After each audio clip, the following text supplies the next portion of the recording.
Парламентская делегация во главе со спикером Джугурку Кенеша Нурланбеком Шакиевым с официальным визитом посетила Азербайджан. Поездка парламентариев началась с переговоров с председателем мини-меджлиса Азербайджанской республики Сайгибой Гафаровой. Стороны обсудили вопросы расширения политико-экономического, культурно-гуманитарного сотрудничества между двумя странами, а также обменялись мнениями по развитию межпарламентских отношений. Основной целью межпарламентского сотрудничества является содействие успешной реализации двусторонних соглашений. Потому необходимо активизировать наши усилия в этом направлении. Двусторонних договоренностей и соглашений между Кыргызстаном и Азербайджаном становится больше с каждым годом. Страны сейчас переживают фазу активного сближения и развития сотрудничества. Вы знаете, что был создан фонд объемом, $100 миллионов. Во время последнего визита его объем был повышен.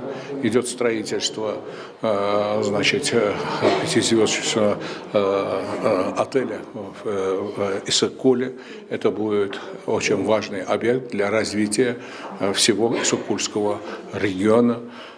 Также был открыт памятник выдающемуся поэту, писателя Кыргызстана и всего тюркского мира Чингиза Айтматова. Бюст был открыт в Азербайджане, в проспекте Азатлык.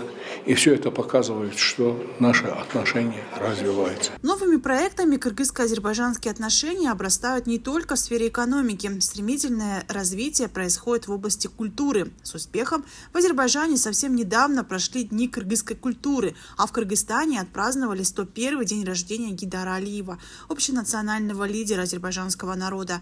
В канун Дня независимости Азербайджана в школе-гимназии номер 20 в Бишкеке открыли STEAM-центр. Все финансовые затраты взял на себя Азербайджан. Кроме того, достигнуто соглашение об обучении кыргызстанских студентов в ведущих вузах Азербайджана.